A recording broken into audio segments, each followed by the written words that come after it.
Good morning all of you. आज हम लोग उसी टॉपिक की पहले टॉपिक थी, आज हम लोग उसी टॉपिक को कंटिन्यू करेंगे। सब्जेक्ट इंग्लिश ग्रामर और हमारी टॉपिक है वॉइस। वॉइस का 4 पार्ट हम लोगों ने पढ़ रखा है। अब हम 5वीं पार्ट 5 पार्ट जो है पढ़ेंगे। देखिए बच्चों, जो कुछ भी आपको पिछले अध्याय में पढ़ाया गया है या पिछले टॉपिक्स में पढ़ाए गए हैं, उन सब टॉपिक को अगर बता आप ढंग से प्रिपेयर करे होंगे तो ये टॉपिक आपको तुरंत एक ही लेक्चर में समझ में आ जाएगी। यदि आप ऐसा नहीं किए हैं तो उन्हीं टॉपिक को, उन्हीं वीडियोस को दोबारा से देखिए, 3 बार देखिए, 4 बार देखिए, आपको क्लियर आ जाएगा। फिर भी हम पूरी कोशिश करेंगे कि इसको आपको हम इसी वीडियो में अच्छी तरह से समझा दें और हमारी तरफ से पूरी कोशिश होगी कि आपको समझ में आ भी जाए। और आपको अगर टेस्ट के रूल पता होंगे तो आप निश्चित रूप से इसे समझ जाएंगे। हमने बार बार कहा है कि जब कभी भी आपको पैसिव वॉइस समझ में आना होगा या समझना होगा तो उससे पहले टेंस का जो रूल है उसे आपको अच्छी तरह से याद रखना होगा। यदि आप उसे याद नहीं किए हैं तो आप उसे कन्वर्ट पैसिव वॉइस में नहीं कर सकते। फिर भी हम आपको चलते हैं। आज की टॉपिक हमारी है प्रेजेंट परफेक्ट टेंस। हमने बताया था कि टेंस में जो है टेंस जितने हैं, टेंस 8 प्रकार के जो टेंस होते हैं उनके पैसिव वॉइस बनाए जाते हैं। आज हमारा नंबर है तीसरे टेंस का। प्रेजेंट इंडेफिनिट हमने पढ़ा, कंटीन्यूअस पढ़ा और प्रेजेंट परफेक्ट टेंस आज हम लोग पढ़ेंगे। वही हमारी टॉपिक है। हर एक टेंस को 4 भागों में डिवाइड किया जाता है। आप अच्छी तरह से जानते हैं, देखिए हम आपको बता दे रहे हैं। Simple sentence, negative sentence, interrogative sentence और इंट्रोगेटिव नेगेटिव सेंटेंस। हम चारों के विधवता, उनके मेथड जानेंगे एक्टिव वॉइस के, फिर उसके बाद हम पैसिव वॉइस के मेथड जाएंगे।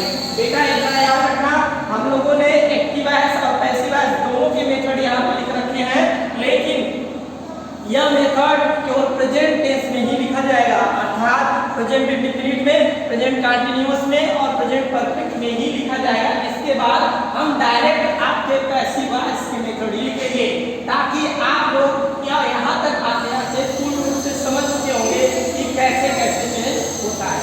चलिए हम शुरुआत करते हैं। ए का मतलब यहाँ पे एक्टिव वॉइस दिखाया जाएगा, एम का मतलब मेथड दिखाया जाएगा, पी का मतलब पैसिव वॉइस और एम का मतलब मेथड दिखाया जाएगा। ये कीवर्ड आप याद रखिएगा। चलिए शुरू करते हैं। जब कोई एक्टिव वॉइस, जब कोई active voice present perfect tense के सिंपल सेंटेंस में आए, फिर सुनिएगा, जब कोई active voice present perfect tense के सिंपल सेंटेंस में आए, मतलब इस विधि पे आए, इस फार्मूले पे आए, तब हम किस फार्मूले पे रखेंगे और उसे किस तरह से चेंज करेंगे, विद एग्जांपल हम आज सीखेंगे। देखते हैं। एक्टिव वॉइस में सबसे पहले एक्टिव वॉइस का सिंपल का मेथड होता है subject plus helping verb have plus third form of the main verb plus object plus etc. जितने बच्चों को टेंस याद होगा, टेंस की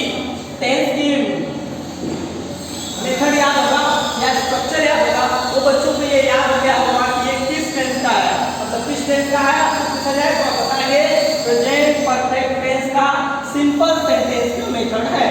चलिए अब इसे हम पैसिव वॉइस में कैसे बदलेंगे। देखिए पैसिव वॉइस का method subject old subject plus helping verb have plus been plus third form of the main verb plus by plus object old subject plus ETC. ध्यान दीजिएगा बेटा, जैसे देखिए यहाँ पे है भी था, यहाँ पे हैव बीन हो गया है, तो ये वाला मेथड, ये वाले टेबल को हम शुरुआती में ही लिखवा दिए थे। जब पहले ही पार्ट 1 में ही हम आपको लिखवा दिए थे। पार्ट 1 अगर आपने देखा होगा, अगर आपने याद किया होगा, तो आपकी हेल्पिंग वर्ब पैसिव वॉइस के परफेक्ट टेंस की पैसिव वॉइस का मेथड हैव बीन होती है। क्लियर? चलते हैं, बदलते हैं। ये तो हम लोगों ने जाना कि एक्टिव वॉइस और पैसिव वॉइस की स्ट्रक्चर।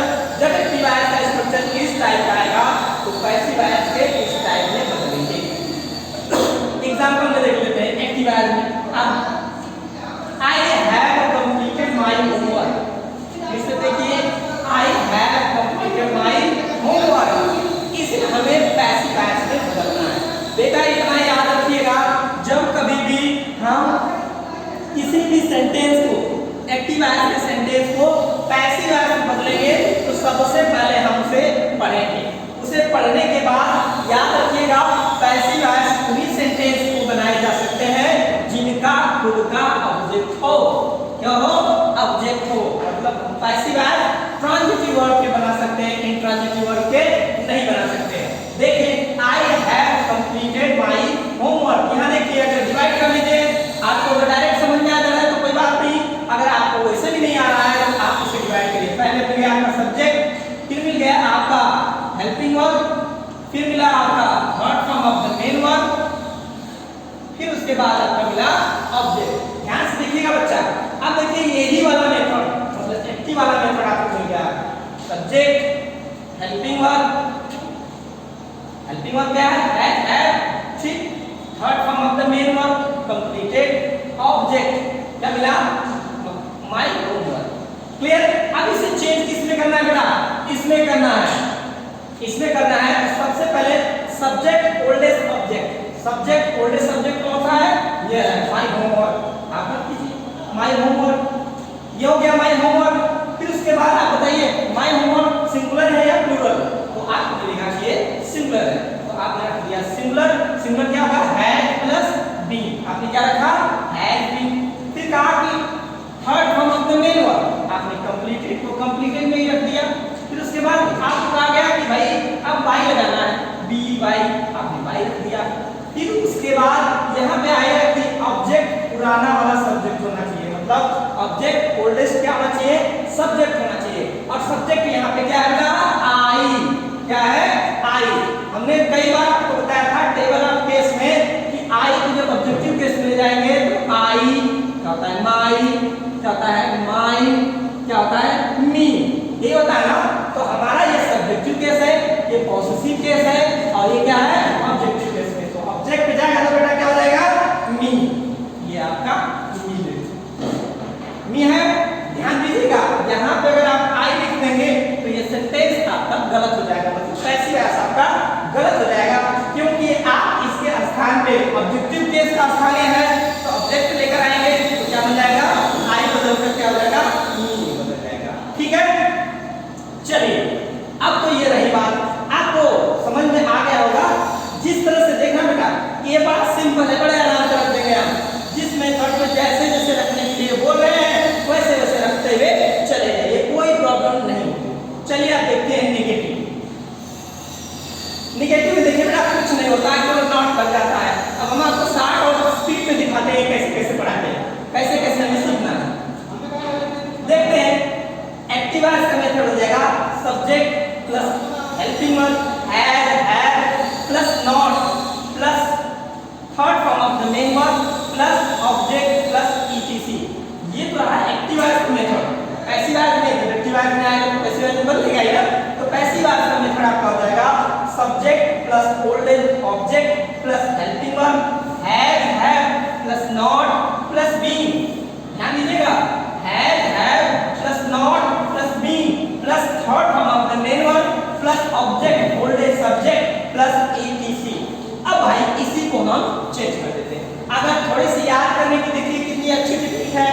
इसमें यहाँ के बाद यही के बाद ना नॉट लगा है, और इसमें यही के बाद नॉट लगा है, मतलब कुल मिलाकर बस अगर हम नॉट लगा दें तो नेगेटिव में बदल जाएगा। जैसे एग्जांपल में देख लेते, देखिए यहाँ पे ये देखिए ना, ये नॉट यहाँ लगा है मतलब यहाँ वाला, और ये नॉट जो है यहाँ लगा है मतलब यहाँ वाला।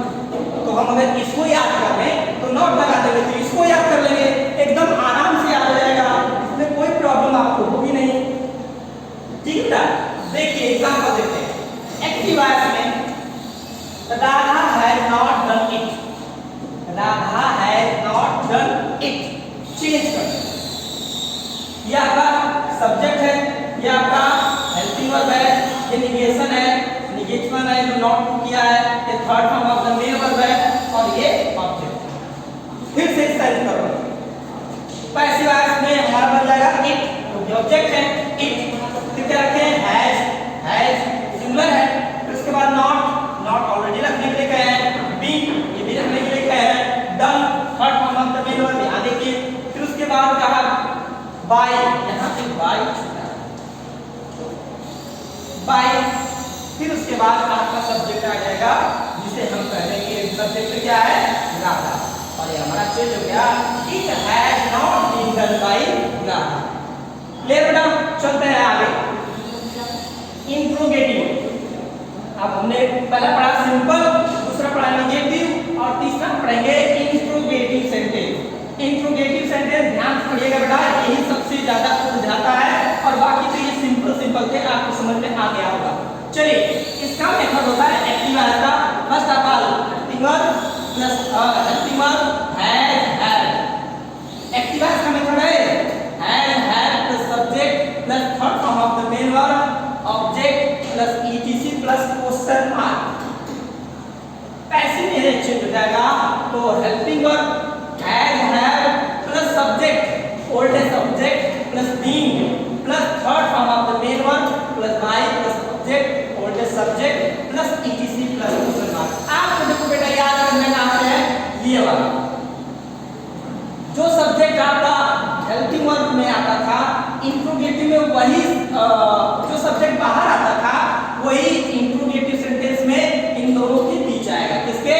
हैज और हैव के बीच में सब्जेक्ट आ जाएगा। बस इतना ही फर्स्ट टाइप वाले में आपको याद करना है।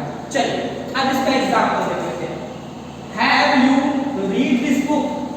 Have you read this book, इसे हमें चेंज करना है। मैंने आपको बताया था कि जब कभी भी एक्टिव से पैसिव बनाएंगे तो एक्टिव वॉइस जिस सेंटेंस में होगा हमारा पैसिव वॉइस भी उसी सेंटेंस में बनेगा और उसी में हमें बनाना होगा। जैसे देखिए have you read this book, ये सेंटेंस आपका इंट्रोगेटिव के फर्स्ट टाइप में है तो आपको जवाब भी इंट्रोगेटिव के फर्स्ट टाइप में ही देना होगा। अर्थात अगर ये फर्स्ट टाइप में एक्टिव वॉइस है तो पैसिव वॉइस भी हमें फर्स्ट टाइप में ही देना होगा। तो करेंगे कैसे? देखिए अब देखिए यहाँ पे ये है आपका हेल्पिंग वर्ब मिल जाएगा आपका, ये हो गया आपका सब्जेक्ट, ये हो गया third form of the main verb, ये हो गया आपका ऑब्जेक्ट। ऑब्जेक्ट को हमें क्या बनाना है? सब्जेक्ट बनाना है। ऑब्जेक्ट को क्या बनाना है? सब्जेक्ट बनाना है। यही कहा ऑब्जेक्ट को क्या बनाएंगे हम? सब्जेक्ट बनाएंगे। तो इसमें ऑब्जेक्ट क्या है? This book. देखिए अब बात आती है कि इंट्रोगेटिव में हमें बदलना है। इंट्रोगेटिव में कैसे हम निर्धारण करें कि हैज और हैज का प्रयोग करेंगे हम, तो आपका इसका निर्धारण इसका ही सब्जेक्ट करेगा और ये सब्जेक्ट जो है वो कौन सा सब्जेक्ट है? This book. दिस बुक कौन सा नंबर है? आप नंबर हमें देखना है, सिंगुलर नंबर है या प्लूरल नंबर है, तो आप बताएंगे सर सिंगुलर नंबर है। दिस बुक क्या है? सिंगुलर नंबर है। तो सिंगुलर नंबर के साथ आपका क्या लगता है? हैज। क्या लगता है? हैज। इसलिए यहाँ पे क्या लगाया गया? हैज। फिर उसके बाद आपका आता है सब्जेक्ट, ओल्डेस्ट ऑब्जेक्ट होना चाहिए। तो ऑब्जेक्ट में आपने नया सब्जेक्ट बनाया वो क्या है? This book. ठीक, दिस बुक। फिर उसके बाद वर्ब की कौन सी फॉर्म में यहाँ पे देखिए छूट गया है बीइंग। हैज दिस बुक, फिर क्या हो जाएगा? बीइंग दिया गया है। फिर third form of the main verb being हो गया, फिर उसके बाद बाय हो गया, फिर उसके बाद ऑब्जेक्ट। पूरा का हमारा क्या होना चाहिए? सब्जेक्ट। तो सब्जेक्ट आपका क्या है? यू, और ये हो गया यू। ध्यान दीजिएगा बेटा यहाँ पे भ्रमित मत होइएगा कि यू तो सर यू में ही रह गया, ऐसा नहीं है, ये बदला है। अब जैसे देखिए यू, योर या इसी को कहते हैं योर्स और यहाँ कहते हैं यू। थोड़ा ध्यान दीजिएगा, ये है आपका नॉमिनेटिव केस या सब्जेक्टिव केस, ये है आपका पोसेसिव केस और ये कौन सा है? Objective case. अब देखिए ये सब्जेक्ट के स्थान पे सब्जेक्टिव है या ऑब्जेक्टिव है, तो सब्जेक्टिव और ऑब्जेक्टिव दोनों एक ही होता है। तो यहाँ पे भी तो सब्जेक्ट वही है तो ऑब्जेक्ट भी तो यही है। इसका मतलब ये बदला है, लेकिन सेम काइंड होने के कारण, सेम तरह के होने के कारण हमें ये दिख रहा है फ्रंट पे कि ये बदला नहीं है, लेकिन पूर्ण रूप से क्या हुआ है? बदला हुआ है। ठीक है बेटा?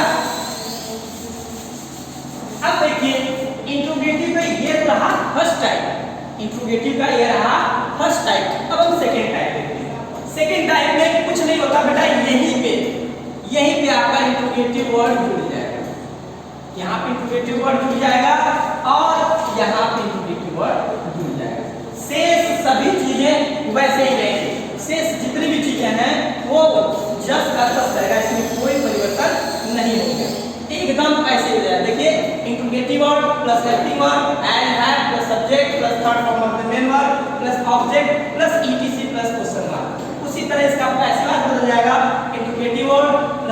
Verb has plus subject oldest object plus been plus third form of the main verb plus by plus object oldest subject plus ETC plus question mark. इसी तरह इसमें चेक करने के लिए हम दूसरा एग्जांपल लेंगे। इस एग्जांपल को छोड़िए, कोई दूसरा देखते हैं। एक्टिव में थोड़ा ब्लैक बोर्ड छोटा है।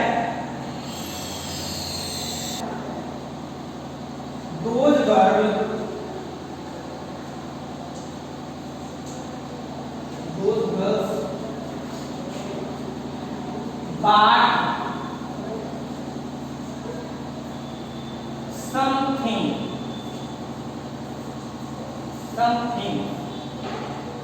question something। देखिए why have those girls bought something, ज्यादा हो सकता है, चाहे कैसे बढ़ा सकते हैं, नो प्रॉब्लम। लिखिए थोड़ा छोटा है इसलिए छोटे नहीं लिख देते हैं। देखिए रूल जानिए आप, छोटा बड़ा मत देखिए। देखिए ये आपका इंट्रोगेटिव वर्ड है, ये आपका हेल्पिंग वर्ब है, ये आपका सब्जेक्ट है और ये आपका वर्ब की कौन सी फॉर्म है, वर्ब की थर्ड फॉर्म। ये आती है, ये क्या है, ऑब्जेक्ट। रखिए इसी पे। हमने कहा first of all interrogative word आप रख लीजिए। इंट्रोगेटिव वर्ड आपका क्या है, वाई, ये है ना। फिर उसके बाद आपका है कि इंट्रोगेटिव के बाद हमें है रखना है। तो यहाँ पे ऑब्जेक्ट निर्धारण करेगा है, तो क्या हो गया आपका समथिंग्स है, प्लूरल है, इसे कहना जाएगा हैव, यही ना, हैव हो गया। फिर उसके बाद सब्जेक्ट का नंबर हो जाएगा समथिंग्स। फिर क्या चाहिए, समथिंग सब्जेक्ट हो गया। अब किसका नंबर है, हैव के पास किसका नंबर है, यहाँ देखिए ये हो गया तो फिर लगेगा ना, तो रख लीजिए बी। फिर उसके बाद वर्ब की थर्ड फॉर्म आपकी बात है, ठीक। फिर उसके बाद आपका आ जाएगा, देखिए थर्ड फॉर्म हो गया बाय।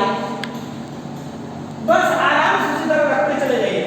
ऑब्जेक्ट ओल्डेस्ट सब्जेक्ट है, ऑब्जेक्ट इसमें सब्जेक्ट इसमें क्या है, दोज गर्ल्स है, दोज गर्ल्स रख दीजिए जो सब्जेक्ट थे इसे, दोज गर्ल्स। इस तरह से ये आपका बदला हुआ सेंटेंस का बन जाएगा पैसिव। देखिए पैसिव करना, why have some things been bought by those girls. इस तरह से ये चेंज हो जाएगा। और आपका ये एक्टिव वॉइस का प्रेजेंट परफेक्ट टेंस के एक्टिव वॉइस का इंट्रोगेटिव सेंटेंस तक है। अगर आपको नेगेटिव सेंटेंस इसके बाद बताने वाले हैं, तो नेगेटिव सेंटेंस में केवल जहां सब्जेक्ट लगा है, जहां सब्जेक्ट लगा है वहां केवल उसके बाद नॉट लगा देना है। अगर आपको नहीं समझ में आता तो आप जरूर कमेंट करिएगा और कमेंट करके व्हाट्सएप पे डाल दीजिएगा या इसी यूट्यूब पे ही बता दीजिएगा। बाकी वाला जो बचता है इंट्रोगेटिव नेगेटिव सेंटेंस हम आपको जरूरत पड़ेगी, अगर आप इसमें सीख लेंगे तो अगले वाले वीडियो में नहीं देंगे, अदरवाइज हम अगले वाले वीडियो में आपको देंगे और आप इसे अच्छी तरह से करेंगे और उसको भी हम आपको दिखाएंगे किस किस तरह से चेंज होगा। देखिए चेंज कहाँ होता है, बस यही सब्जेक्ट के बाद क्या हो जाएगा, अब यहाँ सब्जेक्ट के बाद क्या हो जाएगा, नॉट हो जाएगा। बाकी सब चीजें उसी तरह से रहेंगी, ये भी वैसी तरह से चेंज हो जाएगा। बाकी चीजें सब बिल्कुल सही रहेगी, कोई दिक्कत उसमें नहीं होगी। अब ये इस तरह से हम प्रेजेंट परफेक्ट टेंस को समाप्त कर लिए। बेटा एक बार मैं पुनः आपको बता दूं कि इसके बाद वाला जो पास्ट इंडेफिनिट वाला टेंस चलेगा, उस टेंस में हम एक्टिव वॉइस के मेथड आपको नहीं लिखेंगे, एक्टिव वॉइस के मेथड नहीं लिखेंगे और नहीं आपको बताएंगे। इसलिए आपको अच्छी तरह से अगर वॉइस को समझना है तो आपको जब मैं दूसरा क्लास मतलब पार्ट 6 लूं तो उस 6 में आपको अच्छी तरह से एक्टिव वॉइस का मतलब टेंस के रूल्स को फॉलो करना है। उसे आप रीड कर लीजिएगा, समझ लीजिएगा, फिर उसके बाद ही आप इसे समझ पाएंगे।